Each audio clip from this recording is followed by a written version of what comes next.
Okay, so the Bears got their supposed franchise quarterback at a time when management was on its way out. Management's still fairly new. Here's your with the opposite Jets. story. They have Zach Wilson. Right. And they're building around. Oh, well, lo and behold, the Jets objectively were worse than the Bears last year, and they're building around their young quarterback, not tearing it down. Let's hear a little bit from Robert Saleh, head coach of the Jets, from over the weekend, rookie minicamp, on where Zach Wilson is entering year 2. Zach looks good. He's definitely hit the weight room. Looks beefy. In a good way. In a good way. He's definitely filled out. So, but he's still got all his looseness and throwing the football and zip and all that stuff. So he looks good. He's such a meathead. He looks beefy. He's the only coach in football I'd say that.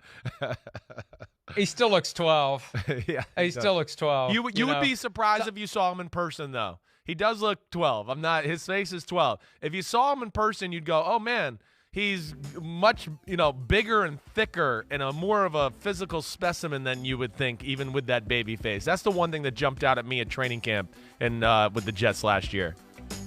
And people think that's an insult when I say that. It's good to look young. It's good, for a variety of reasons, including people expect less from you when you look younger than you are. You're right. Life is easier that way. But there are going to be higher expectations for Zach Wilson this year. So, crystal balls still engaged. What's a successful season for Zach Wilson, considering he's in the conference that is very top-heavy and middle-heavy and bottom-heavy. And in a tough division, too. I mean, again, a division where we go, the Jets got a lot of talent on their team, and they're the 4th best team in the division. And then you go, the 3rd best team in the division is the Dolphins, and they're loaded. And then, of course, you got the Patriots and the Bills. So, you're right. Between the conference and there, that's where it's a little different of a conversation, I guess, because I do, as far as Justin Fields compared to Zach Wilson, for all the things you laid out, I expect more from Zach Wilson. I know the Jets love him, the way the season ended. And then I think some of the talent, this is really vice versa conversation to what we're talking about with Justin Fields, totally.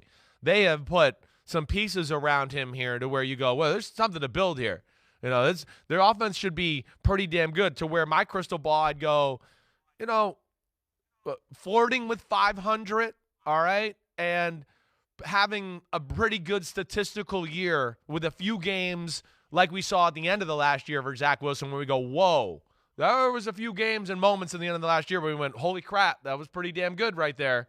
And I think we want to see more of that statistics and then be competitive, but I don't expect playoffs for the Jets yet. I don't.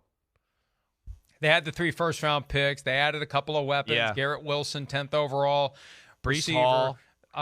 Breece Hall at running back. And there's optimism and there's hope. There is, right? The problem is the AFC collectively is better than it's been in decades. Right?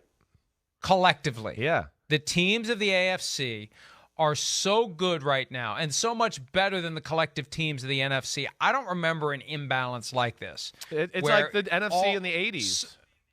Unbelievable. And you're right.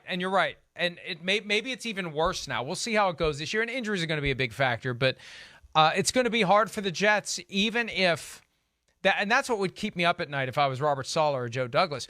We're going to be a better team. We have better players. Yeah. We're going to execute better. Right. But we may not win many more games. I know. It's crazy. I know. It's where, it's like the Jet fan base, and they got to be careful about being too critical. Yeah, they're a young team. They got some young talent, but they got, some formidable foes in front of them. And, yeah, at base level, it doesn't – you're right. The AFC totality, way better. There's talent way better.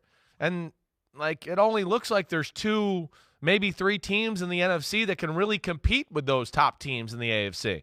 And I almost look at it and go, Rams, 49ers, Bucks, when they're healthy, okay, they're in the class there. But, yeah, it almost feels like, middle 80s, early 90s where you went, who are the best teams in football? And you would name off 6 teams, and you go, well, they're actually all in the NFC. We don't even think, I don't think any team in the AFC can win the Super Bowl. We said that for 12 years. And I don't know, it seems like the stars are aligning for that feel a little here. Hi, I'm Mike Tirico, and thanks for watching. Make sure to hit subscribe for the latest news and highlights from NBC Sports.